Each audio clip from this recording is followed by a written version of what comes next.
BCCI ఎప్పుడైతే Gautam గంభీర్ని తీసుకురాబోతోంది head కోచ్గా రాహుల్ ద్రావిడ్ ప్లేస్లో అని న్యూస్ వచ్చిందో అప్పటి నుంచి కూడా భారీ ఎత్తున దీని మీద డిస్కషన్ నడుస్తున్నాయి. అంటే గంభీర్ యొక్క యాటిట్యూడ్కి రాహుల్ ద్రావిడ్ యొక్క యాటిట్యూడ్కి చాలా డిఫరెన్స్ ఉంటుందని. రాహుల్ ద్రావిడ్ చాలా గొప్ప హార్డ్ వర్కరు, బట్ మెతక స్వభావి. గౌతమ్ గంభీర్ కూడా హార్డ్ వర్కరే కానీ కాస్తంత దూకుడు మనస్తత్వం ఉన్నవాడు, వరుస పెట్టి నిర్ణయాలు తీసుకుంటాడు.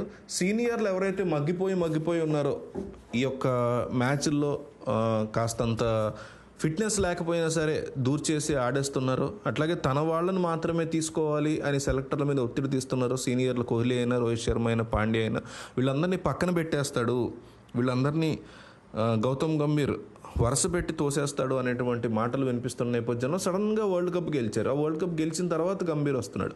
సో గెలవకపోయి ఉంటే ఖచ్చితంగా ఎంట్రీ ఇవ్వడం, విరాట్ కోహ్లీని, రోహిత్ శర్మని తీసి పక్కన పెట్టేసేవాడు. కానీ ఇప్పుడు వస్తున్నాడు. రావడంతో పాటు T20కి సంబంధించిన ఫార్మాట్కి వాళ్ళిద్దరూ ఆల్రెడీ రాజీనామా కూడా చేసేసారు. జడేజా అయితే ఇక క్రికెట్ అనేది అతను పెద్ద కెరీర్ కాకపోవచ్చు ఇక మీదట, IPL తప్ప. సో ఇట్లాంటి పరిస్థితుల్లో గంభీర్ వస్తే ఏంటి, కథ ఎట్లా ఉంటుంది అనేది ఇంట్రెస్టింగ్ పాయింట్గా మారింది. 2007 T20 వరల్డ్ కప్, అట్లాగే 2011 వన్డే వరల్డ్ కప్ విజేతగా ఆ టీంలో ఉన్నటువంటి గంభీర్ IPLలో సక్సెస్ఫుల్ కెప్టెన్గానే కాకుండా మెంటార్గా, కోచ్గా చాలా స్ట్రాంగ్ ఘనత సాధించాడు. IPL 2024లో కోల్కతా నైట్ రైడర్స్ విజేతగా గెలవడానికి గంభీర్ది ముఖ్య పాత్ర. అసలు శ్రేయస్ అయ్యర్ గురించి ఎవరు మాట్లాడుకోవాలి.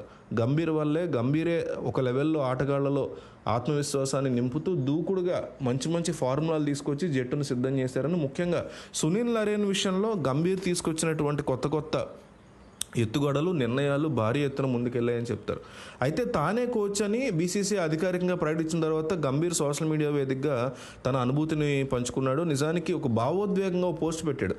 భారతదేశమే తన గుర్తింపు అని, ప్రతి భారతీయుడు గర్వపడేలా చేయడమే తన లక్ష్యమని గంభీర్ రాసుకొచ్చాడు. టీమిండియాతో కలిసి సాయశక్తిలా దానికోసం ప్రయత్నం చేస్తానన్నాడు. భారతదేశం నా గుర్తింపు, దేశానికి సేవ చేయడం నా అదృష్టం.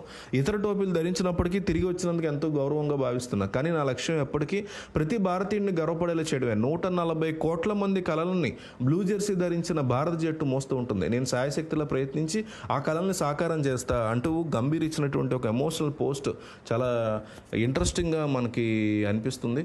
గంభీర్ రాసుకొచ్చినటువంటి మాటలతో పాటు మనోడు యాక్షన్లోకి దిగితే ఖచ్చితంగా 2025 వరల్డ్ కప్ అనేది మనకి చాలా పెద్ద టార్గెట్. 2026లో T20 వరల్డ్ కప్ ఉంది, కానీ ముందు మనకి 2027 వన్డే వరల్డ్ కప్ వరకు కోచ్ పదవిలో ఉంటాడు. అట్లాగే ICC ఛాంపియన్స్ ట్రోఫీ ఉంది 2025 వచ్చే ఏడాది. సో 27 వరల్డ్ కప్ అయితే నా దృష్టిలో బిగ్గెస్ట్ టార్గెట్ ఈయనకి.